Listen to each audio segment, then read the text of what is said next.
All you have to do is close your eyes and listen. For a better experience, please use headphones.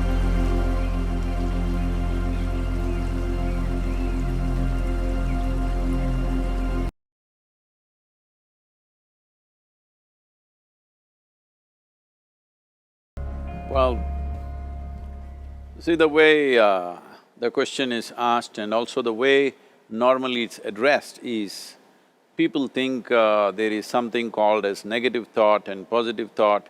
They want to remove the negative thoughts and have only positive thoughts. For such people, I would ask them to just experiment for 10-15 seconds. Let them forcefully remove one thought from their mind. For example, next 10 seconds, just don't think of a monkey. Try not to think of a monkey for next 10 seconds. You will see you will be full of monkeys. So what I'm saying is, this is the nature of your mind, because in this mind, all the three pedals are throttle. There is no brake, there is no clutch. Whatever you touch, it will only go faster. In this kind of mind, people have been taught from moral teachers and religious teachers, do not think about bad things. Well, since then it's been a full-time job. So there is no way you can handle the mind like this. This doesn't need any great enlightenment. If you spend 2 minutes with your eyes closed, you will realize you cannot do anything forcefully with this mind. So, I want to remove negative thoughts. Do not ever go in this direction, because what you want to remove will become your quality. Always you will be on it. So what should I do? The thing is this, without understanding the fundamental mechanism of this mind, because our mind, human mind, is the most sophisticated computer on the planet. Even all the supercomputers have come out of this.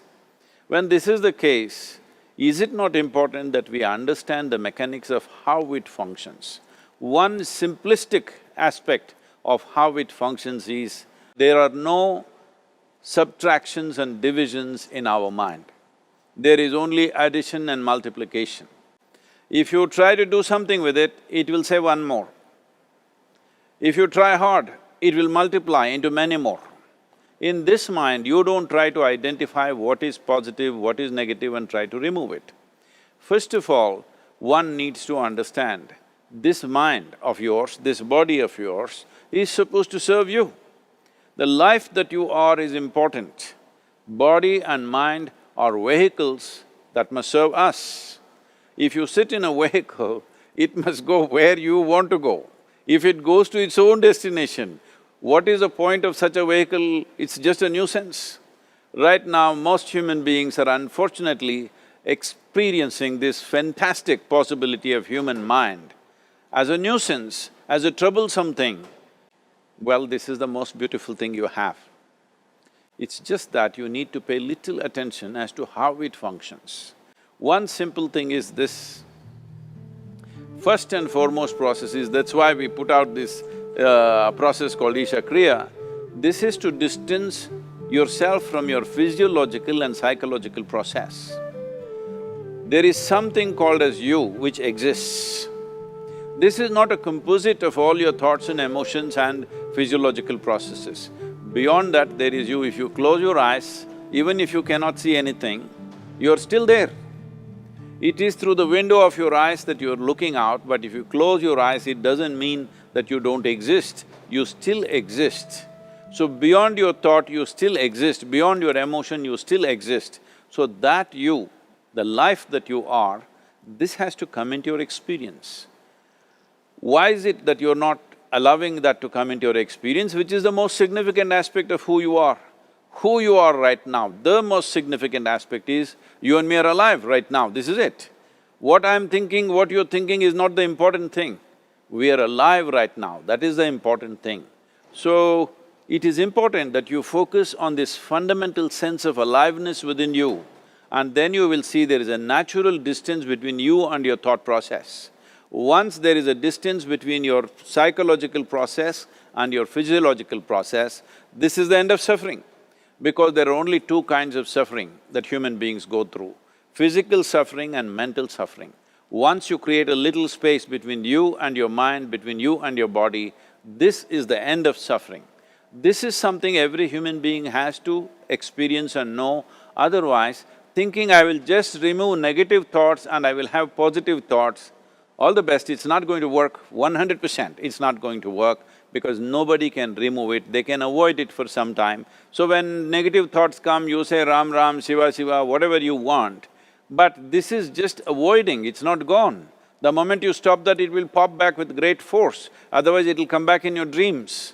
So it's very important, first of all you need to understand your anger, your resentment, your fear, your anxieties, the negativity that you generate. Generally resentment, anger, it is always directed towards somebody. But we need to understand this is poisons that we are drinking and expecting somebody else to die. Fortunately, life doesn't work like that. If I drink poison, I die. If I drink poison, you don't die. So, we need to understand this. When I say poison, today you can have yourself chemically analyzed.